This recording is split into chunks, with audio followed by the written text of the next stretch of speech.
The library is honored to host this virtual book reading of Bluffton Anthology, A Creek Runs Through It, Essays on a Small Ohio Town, collected by Fred Steiner, plus an insightful chapter on Bluffton in the 1950s by Rudi Steiner.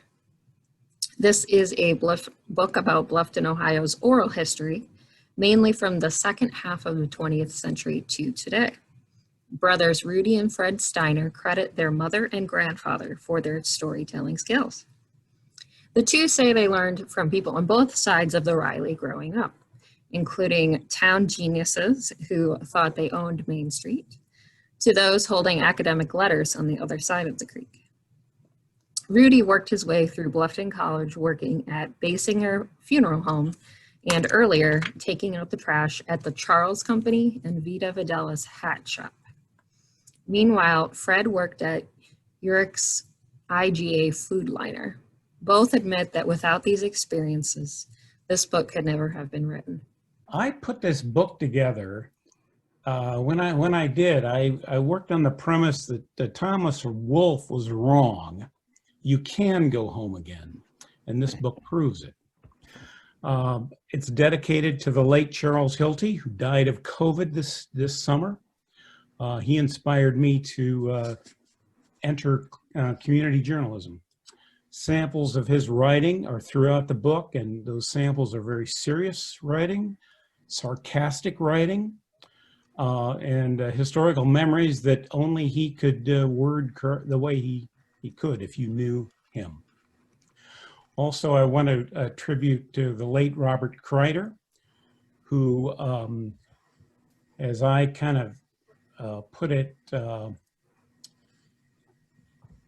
he probed under every Bluffton rock to find things that were there. And as a historian, I really looked up to him. I was on a kind of an email chain with him for several years, and he wrote a memoir on Riley Creek. And I was so impressed by it, it is now the introduction to the book. So that's just one of his contributions, just off the top of his head. He also gave me the idea for the book title, A Creek Runs Through It. He suggested that. So there you are. Originally, this book was going to be on the 1950s. It even had a title, Bluffton Forever. Anyone who attended Bluffton High School in the 50s knows the words to that song, Bluffton Forever, we will sing to thee. You know, nobody knows it now, but they did then. And the cover of the book was going to be the 1952 Buccaneer with a pirate on a television screen. And that represents, of course, Bluffton. And television became of age in 1952. So it was all there. And actually, Rudi came up with all of those ideas. And I was so impressed that I started working on it and then ran out of gas. So as things go on. David Rempel Smucker suggested that I add some of my columns to this. And I realized, so I did. And I also realized that Bluffton is gifted with many excellent writers. Not just people who think they can write. Everybody thinks they can write, but we have some really excellent writers in Bluffton. And I invited many of them to participate in this. So we've got part of Bluffton Forever. We have some columns by myself. We have contributions by several people with some Bluffton stories. So that's kind of my intro to the thing. And I'd like to turn it over to Rudi and tell us a little about where you fit into this. Well, first of all, I'm looking at the screen, seeing people who are not Bluffton residents, but have a lot of Bluffton connections, which I think is pretty interesting. Some of you, I'm looking at Joe. How many years, Joe, did you come to Bluffton? Yeah, I just unmuted myself. I guess I was born in Bluffton. My dad, we were in GI. They were in GI housing after World War II in Bowling Green, and I was taken to the Promised Land to be born. So it's on my birth certificate, and that was in 1949, and then I've been coming back and spent a lot of time with Adela, who was, my grandmother in person, your aunt, and with Aunt Alice Moyer, who was my biological grandmother's sister, and my roots go back a long way. John Jacob, Joseph, Herbert, Herbert, Joseph, Jacob, whatever, about 7 lawyers, and then the Steiners I mix up, but with a little help, we go back a long ways. Thanks to your mom, she figured all that out. Yeah, I know how that works. And I see Stephanie, you're in from California. His daughter, Jackie Shantz, and I have a segment in the book on Jackie. But you spent many summers on the back of the Riley. Every summer, my mom brought me back to visit and stay with my grandparents, Fred and Helen Shantz. And that Corey test, I remember taking that test and how proud I was being able to swim out in the Corey. That to me was like the epitome of adulthood almost. I think some other guys said the very same thing, that this was a rite of passage. Mm-hmm. Definitely. Well, Jan Benrow, you're a Blufftonite. I don't know. Did you leave? No, he's there. I'm still here, yeah. Oh, I left Bluffton, but I didn't leave the video conference here. No, okay. Well, we've talked a little bit about some of the Bluffton storytellers, and our history as a town and as a community of storytellers goes back to our very beginning. And I think Fred somewhere says in there that Bluffton Anthology is not a book about Bluffton lies or Bluffton hearsay. All of this stuff that's in this book actually happened. Some of it's remembered correctly, and some of it's remembered kind of as we wished we would have remembered it, but it's all pretty much important stuff. He mentions Chuck Hilty and, of course, Dick Jordan. We had a test, and we knew we were going to be fact-checked, and so everything that we wrote or had to pass the Chuck Hilty, Dick Jordan, and Sam Dillard test, because we knew that someday they'd catch Fred on the street and say, "Hey, you were wrong on page 14." But we spent a lot of time fact checking, and Fred says we ran out of gas. And we sort of did, but it's probably good that we did, because this gave us more time to check the facts and do some more research. A couple of those examples of checking the facts. There's a statement in Bob Kreider segment where he says Gordon Aldifer, he was talking about standing on the swinging bridge. I think a lot of you know where that is. Telling a story of how near that spot old Mr. Tutt met long ago a Shawnee Indian who walked from Oklahoma to see the land where he once camped. And, that kind of intrigued me. And I looked at a map of 1870. And sure enough, Mr. Tutt's land is where Maple Crest is now, all the way across the creek up to where the cabin was. So it would have been at that spot, somewhere around the swinging bridge, where he would have seen that Shawnee Indian that came from Oklahoma to see the land where he once camped. Some other kind of interesting things. A lot of you might be train buffs or interested in or remember when the passenger train came through Bluffton. There was wasn't a whole lot on the nickel plate passenger trains until probably about the last 7 years or so. And it was always known the westbound freight, or the westbound passenger train, was always known as the number 9. And then the eastbound train coming out of St. Louis in the morning was known as the number 10. In about 1956, they changed it to the Blue Arrow and the Blue Dart. And I remember as a kid going down there at night, watching that thing come in, and there would be, maybe 30, 40 people sometimes at night waiting for that train to come just so that they could see it. It was an overnighter, and the interesting thing is that when the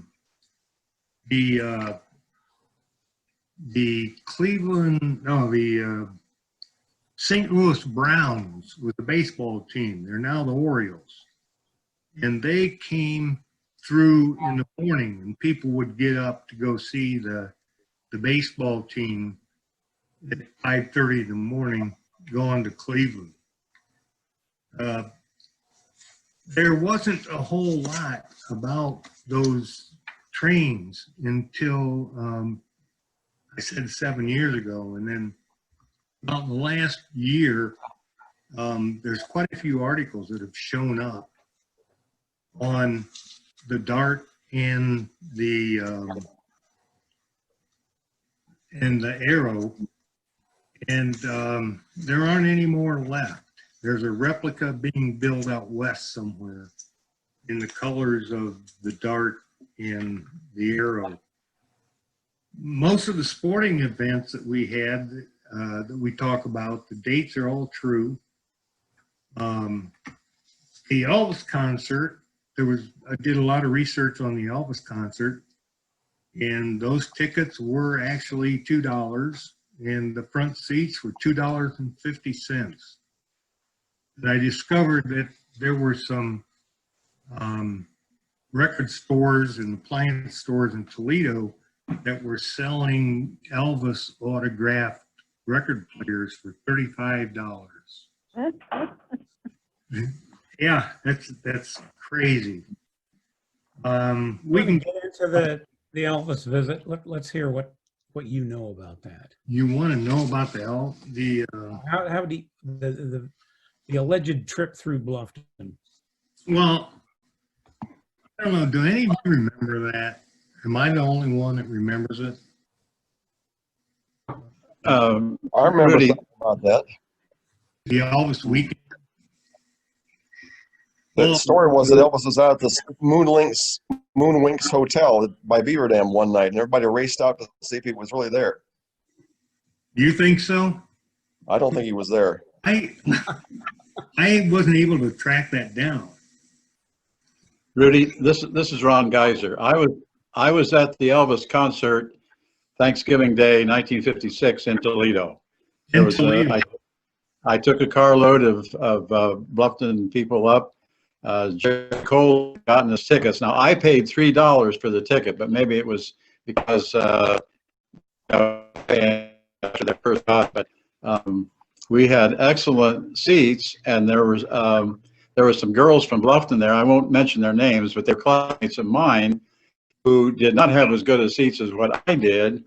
And after the concert, I saw them, and their hands were dirty.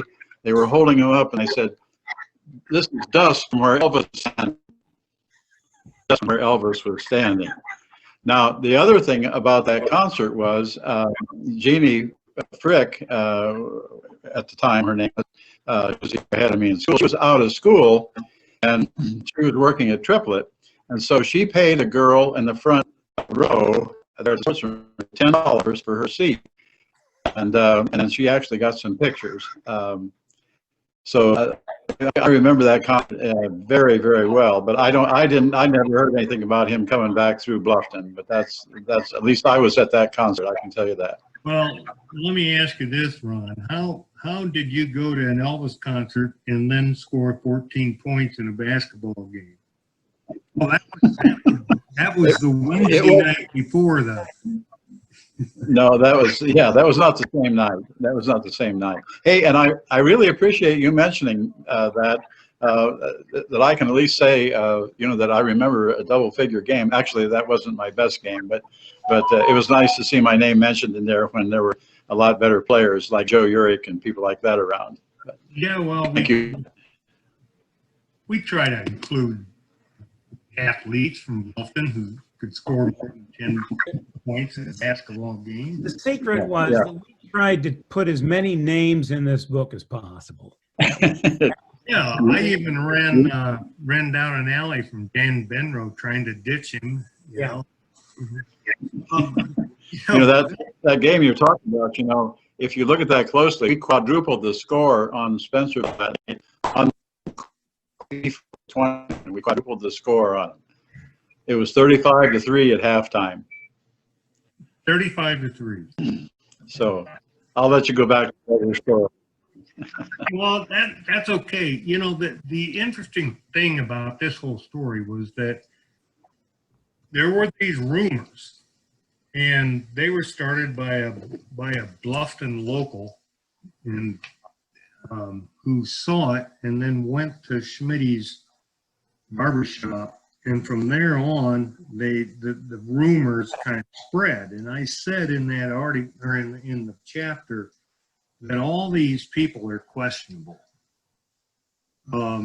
They weren't someone that you would want to put on lawyer stand because I think they were not credible witnesses.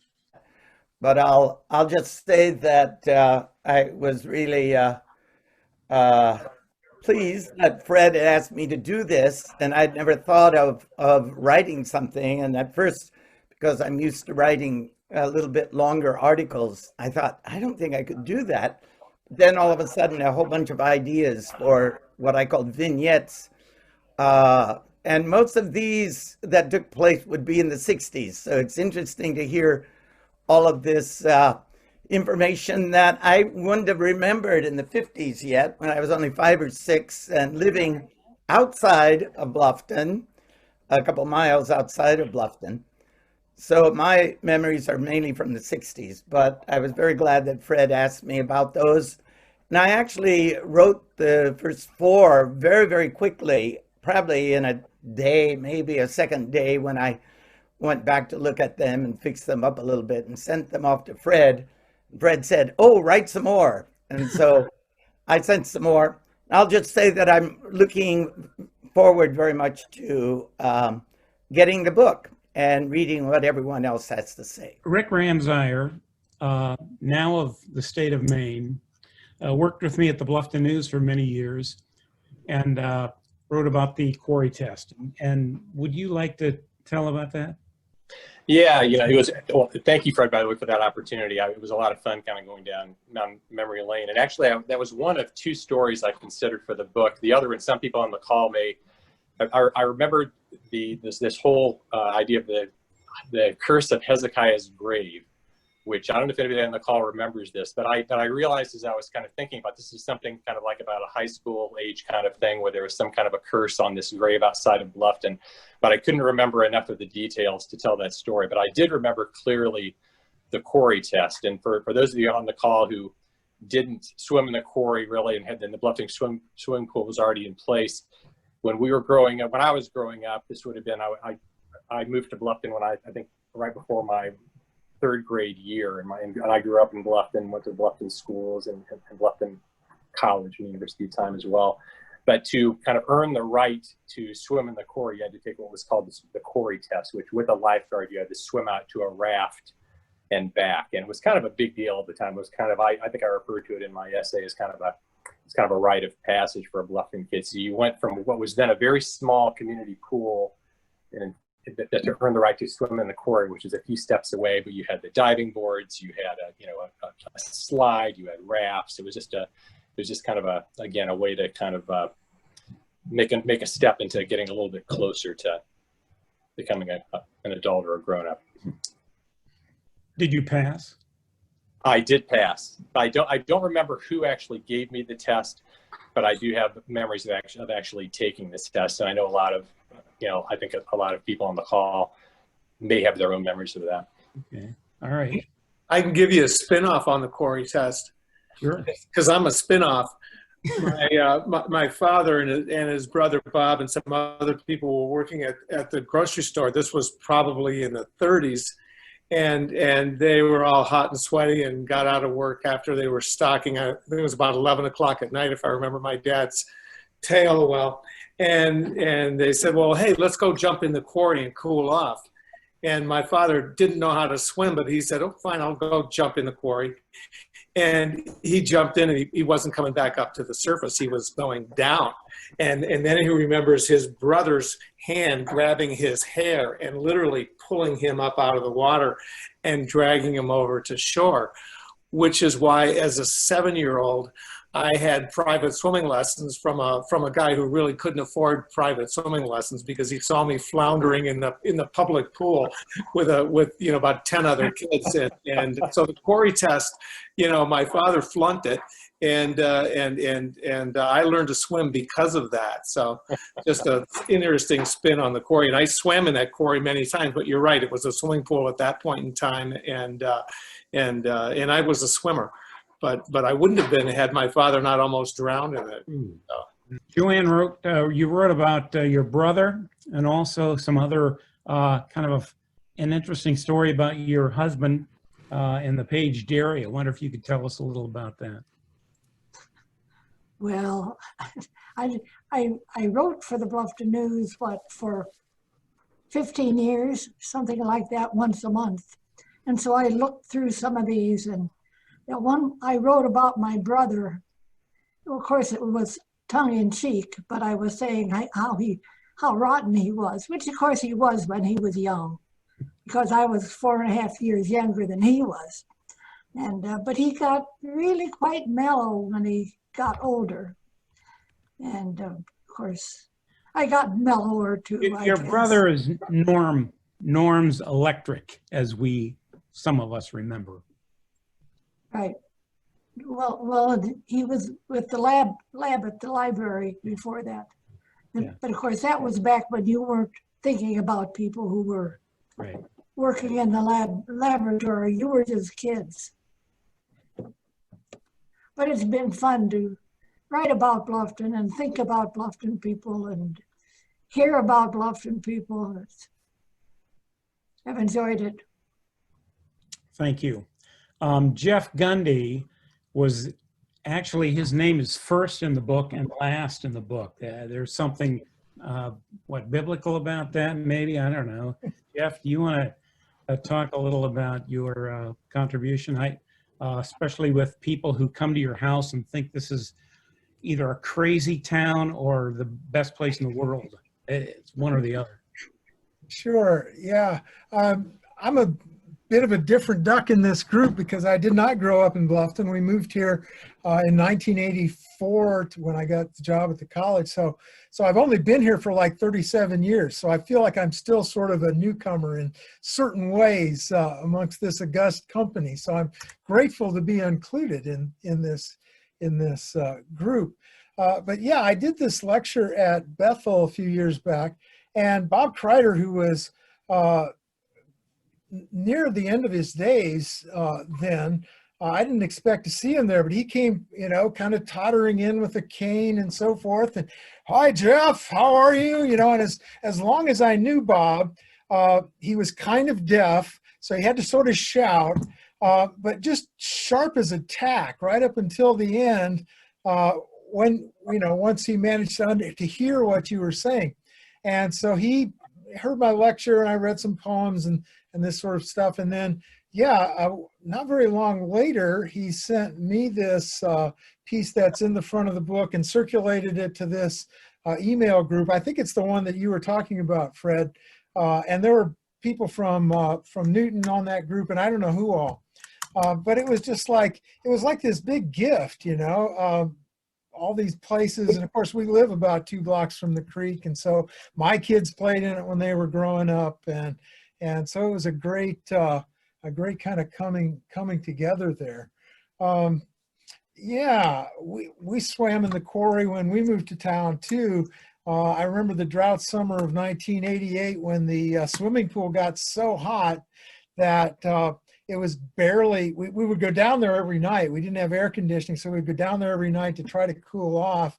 And by, I don't know, July, the swimming pool was about 90 degrees, you know, so we'd take the kids in there and they'd go, this is like having a bath. What's going on? Yeah. We finally got an air conditioner, and things got a lot better in the house after that. Okay. Yeah, so I could go on, but thanks for putting this book together, and I'm really pleased to be part of it. All right. I see Dave Essinger. Dave is talk about newcomers to town. You're a newcomer, sort of. Yeah, and, not even like 15 years hardly yet. Right. Nothing, Oh right? man, A real rookie. You were out running in the nature preserve, and suddenly you realize that nobody knows where you are, and that's your contribution. Want to tell us about that? Oh yeah, that was a little piece I wrote. I guess it was, a few years ago during one of the polar vortexes, when it gets super cold, and people are always saying, oh yeah, I see you out running everywhere, and I wish I was out running as everywhere as I want to be lately, but injuries and stuff. But when there's deep snow, I can run in that because it's like zero impact. So when it's like 0 degrees and really deep snow, I want to get out there as much as I can. And a couple of years ago, I was out there just kind of right out behind the stadium, cutting through there out toward the nature preserve, and it was so cold I couldn't breathe, and the snow was like about hip deep in drifts, and I thought it would really suck if I just kind of like keeled over and died here within sight of passing traffic, and I didn't. But other times out there, I've just been out in the just kind of the flat frozen white snow, and I've seen these weird little tracks that it took me the longest time to figure out are underground mice burrowing under the snow, right? And it seemed like a really wild experience to go out and to run across the little pond in the nature preserve when things freeze hard enough. And it was all just kind of like a perspective of a place that we all know pretty well during most seasons, but totally different, when it gets cold enough out there. And that piece, that short little creative nonfiction flash, I guess, had originally appeared in the Great Lakes Review. They were doing what they call a narrative maps project, which is just kind of a series of people writing about place. So you can go up on their website, last I looked, and just click on the map, and any hit there will give you somebody's short essay about their very particular place. And they took mine, and now here it is too. So thanks for finding a spot for that, Fred. I'm glad it fit. Well, I want Ron Geiser to tell us all about Bevo Francis. Most of you don't even know who Bevo Francis was, but man, Bevo Francis. I'm sorry. Pardon me. Yes. Go ahead, Ron. Boy, I could dovetail in on everybody's story. When Jeff Gundy talks about Dr. Kreider, he was the world's worst driver. And how he lived to be in his 90s, I'll never know. He had this way, when we were going on a trip, he would always be turning around, talking to everybody in the back seat when he was driving. And it would just scare the daylights out of you. But anyway, and Fred, the other thing I wanted to mention, I always appreciate when you had pictures of the old wooden swimming pool. I remember the wooden swimming pool. There's probably only a couple other people in this group that do, but I remember the old wooden swimming pool. Well, anyway, Bevo Francis, of course, that was another, besides seeing Elvis, I got to see Bevo when I was a little younger. He was the rage of the country at that time. And to look at him compared to today's athletes, he was just a tall, spindly, 6'7", 6'8" guy. Didn't look like he was an athlete at all. But again, the story is that when we got Founders Hall, of course, again, not too many people remember the old barn where BC used to play basketball, but we finally got Founders Hall in '52, and A.C. Berkey was really proud of that. A.C. Berkey, the old athletic director, was really proud of that building, and it was called one of the best athletic places in Northwest Ohio. I think Toledo was only better, and I went to school at Bowling Green, and I remember the old place up there, so it wasn't. Anyway, AC did all kind of things to get people to come to fall. We had exhibition pro basketball games. There was pro wrestling, for those of you who remember the old wrestling matches. Garden shows, kind of things. I'm trying to think of the proper word, but anyway, he topped it off by getting Bevo Francis. Rio Grande at the time was a little college. I think if you read my article, it only had 3 or 4 buildings. It was just Rio Grande College, and somehow or other, they got this coach, and he got Bevo. Now, Bevo was a big old hillbilly, and I'm not being critical when I say that of him. He had set all kind of records the one year, and when Rio Grande was playing at the junior colleges and schools like that. Well, the second year, he even got Bevo to Madison Square Garden, which of course is the mecca of college basketball, even whether it was the old one or the new one. But AC got him here. Well, to shorten the story a little bit, Bevo and them came out. They had fancy sweatpants on.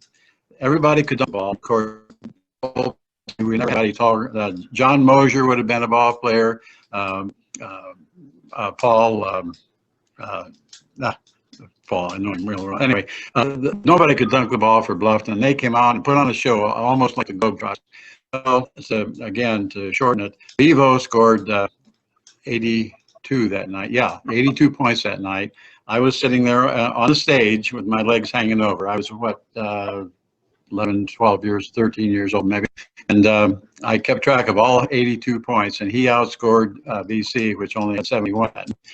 And they were all sitting what I would say zones. It was probably the kind, Messiah or anything else. There were people in all over the stadium, Founders Hall that night, and basically it was, there were sports up here from all over because Bevo was one of the biggest names in basketball.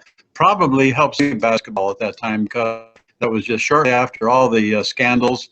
The Urich was a time of punishment and people doing all things that were not, and Bevo for basketball again. But at the time, 80 points was a record for a single player. And later, I think 113 up at Hillsdale. Off there, it was again one of the biggest nights athletically I think in Bluff College history, for Bluff history and any kind. Thank you. Thanks. Paul Jackson, I think, is that who you're? Paul Jackson.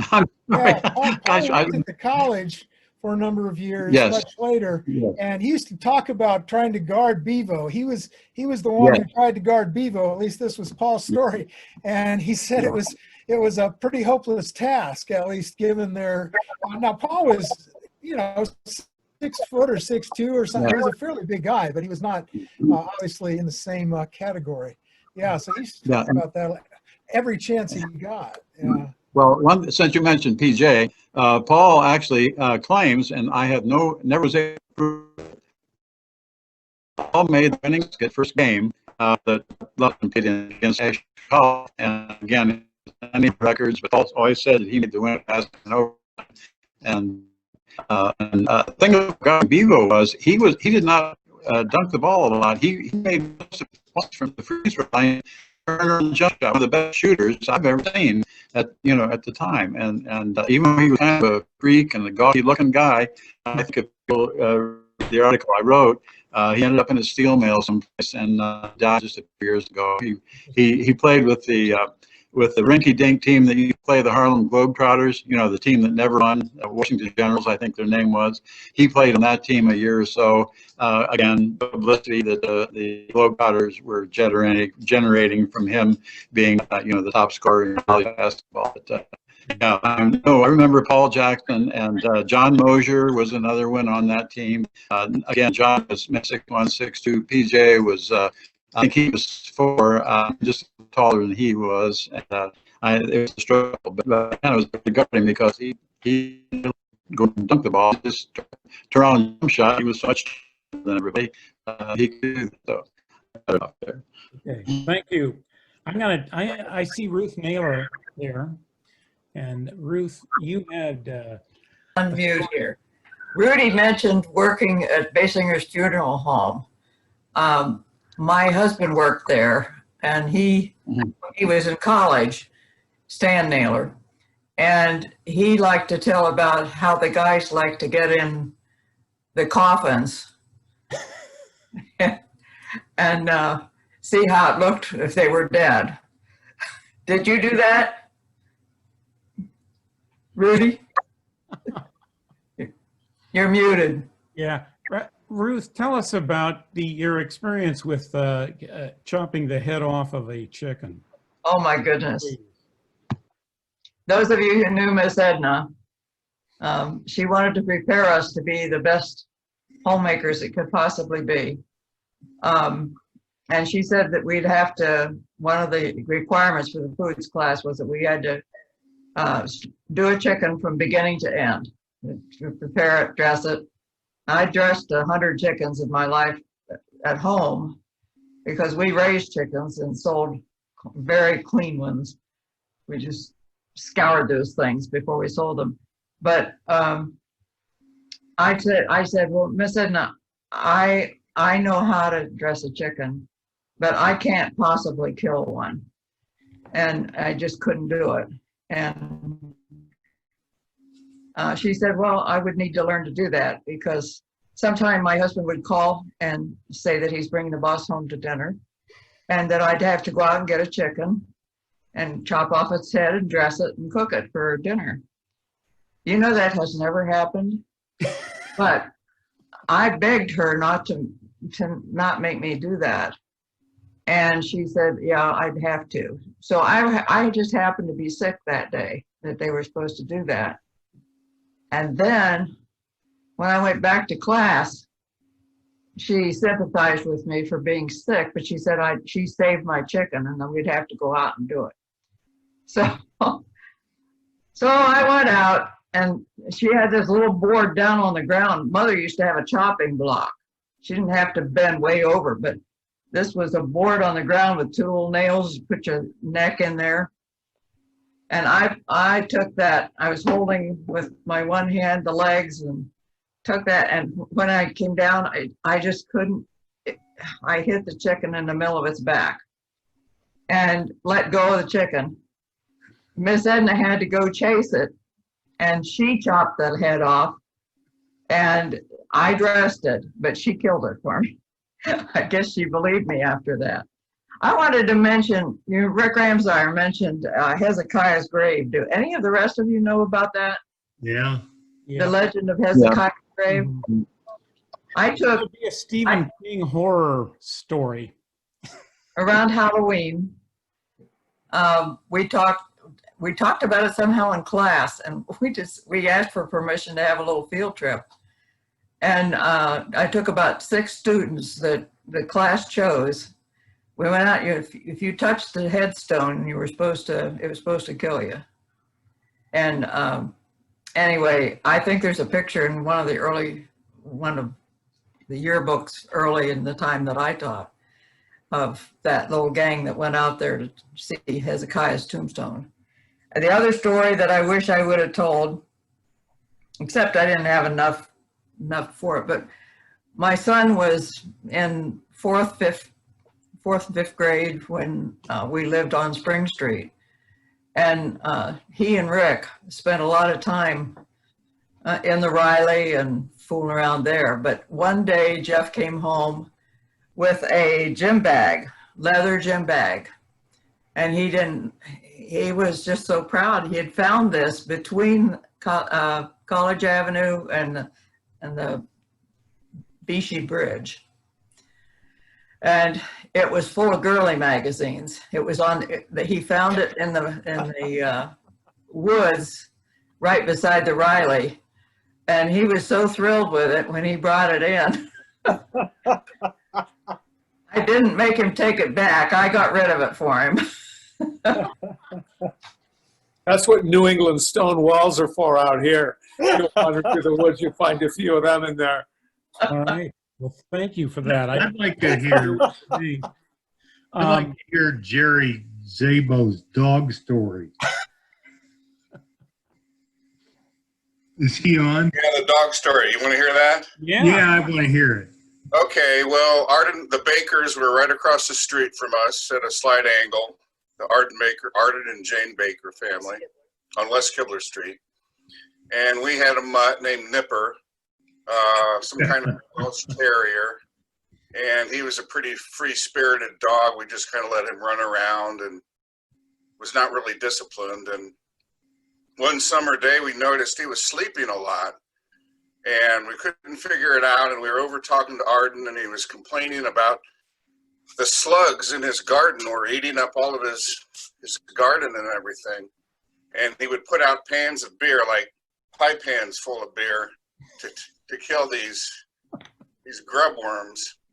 And it was later discovered that during the night, our dog would go over there and drink that beer, and then he'd come back to our house and sleep. And we couldn't figure it out. And then we finally put two and two together, and Arden was just beside himself with laughter. And Arden could laugh. And we couldn't stop talking about it for weeks. So it was quite the neighborhood story. Okay. I see Carolyn Urich, also a contributor to the book. I'm going to turn it over to you for a second.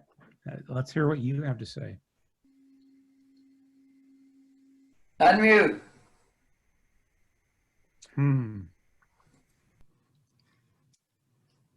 No. I am asking to unmute. There we go. Go ahead. I wrote about the different businesses in town and how much competition there was between businesses.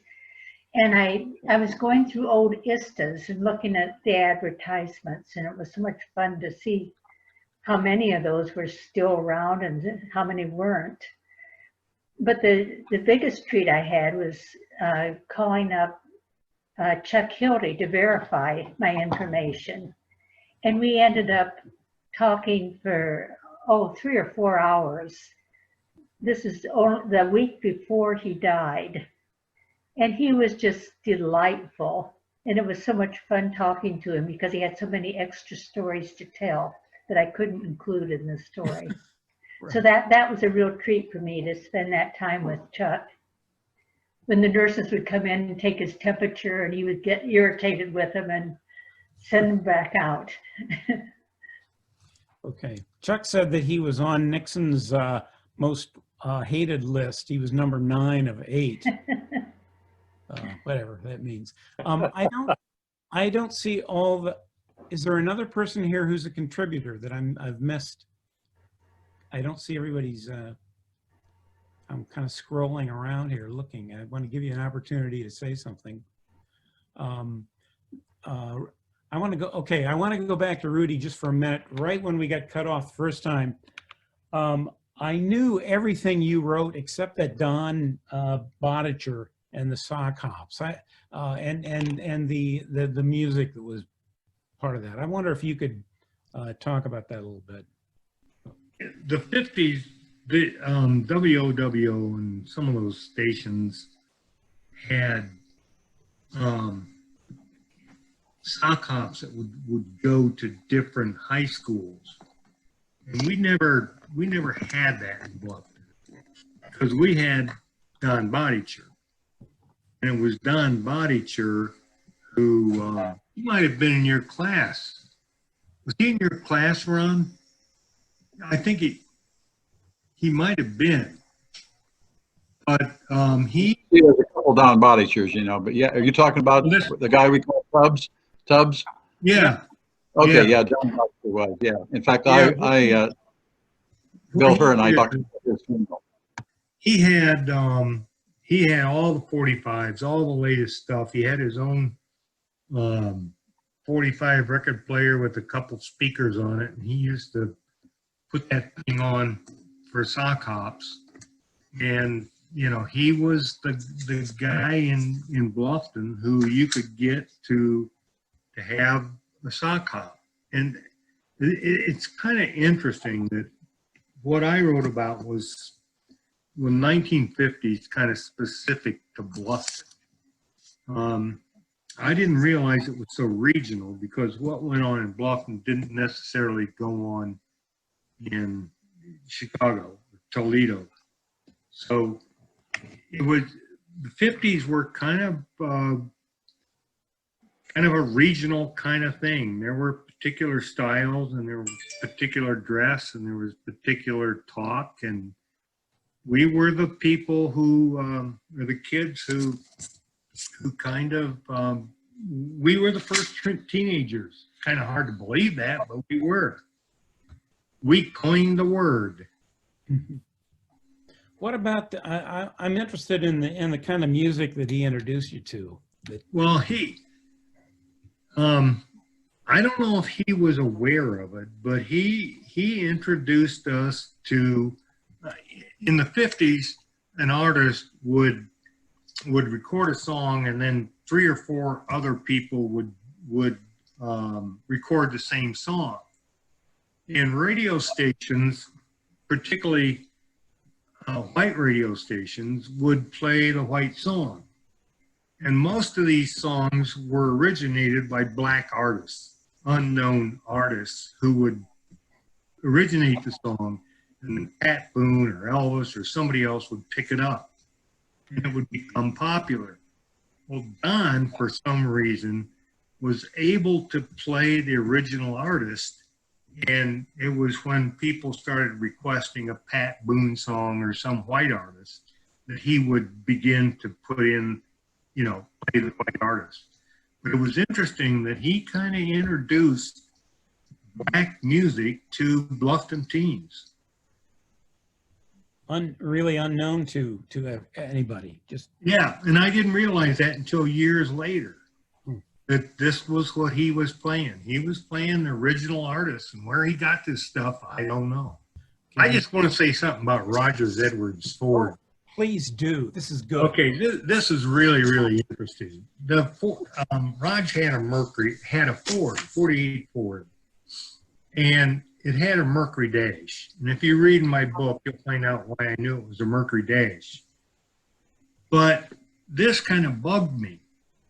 And I began to research this later, and I found out that Fords and Mercuries were built on the same line in the Rouge plant in Detroit.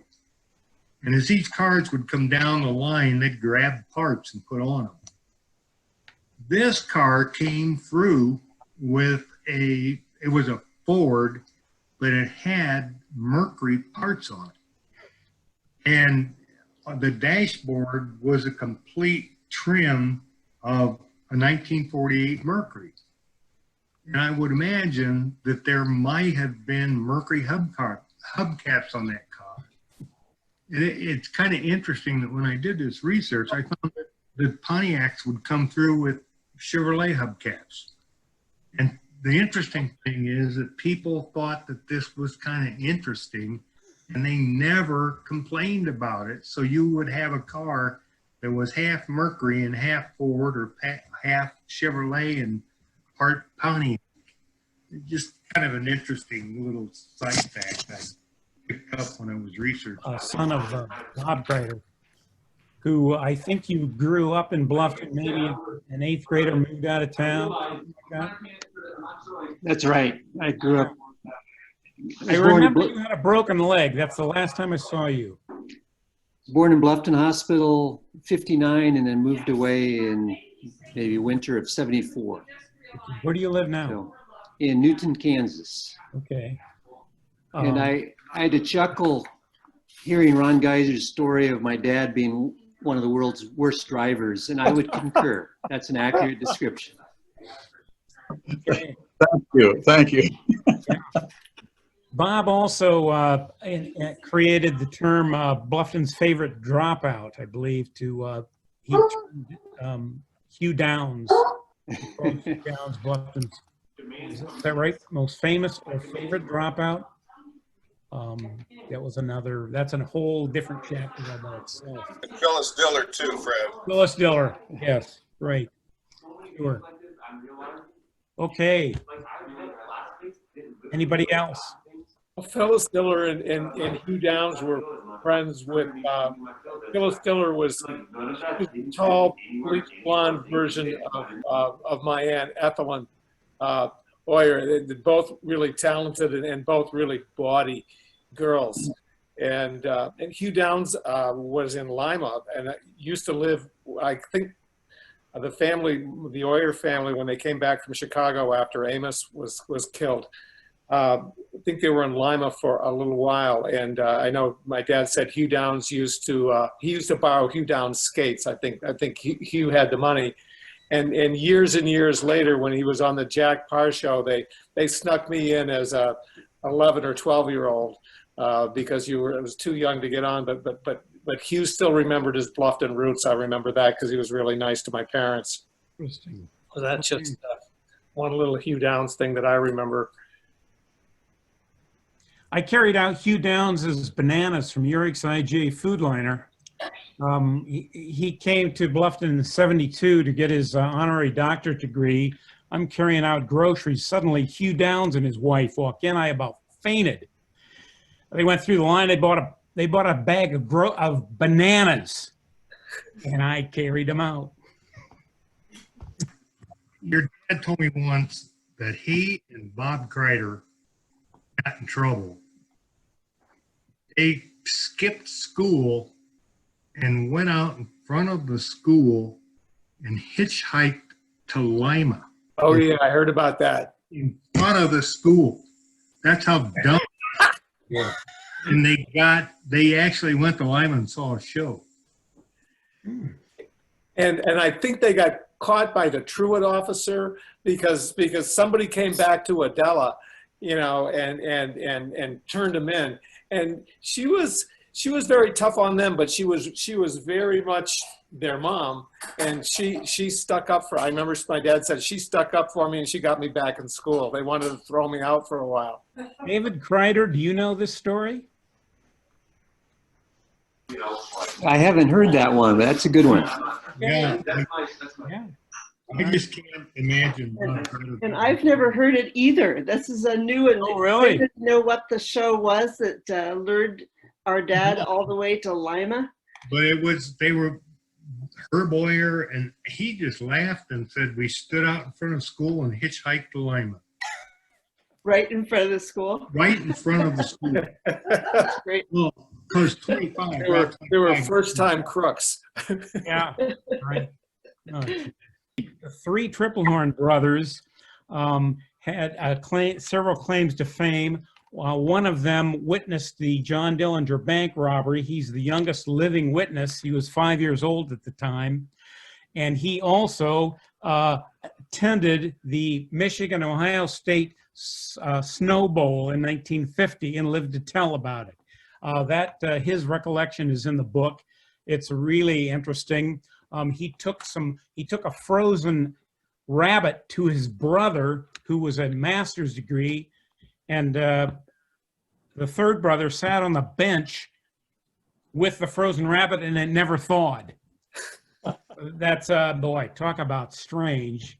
That's that one. Okay, I'm done. Thank you, everybody, for coming. This was a lot of fun, guys. Thanks for doing this. Okay. Thank you. Thanks, everybody. More stories for another time. Do it again.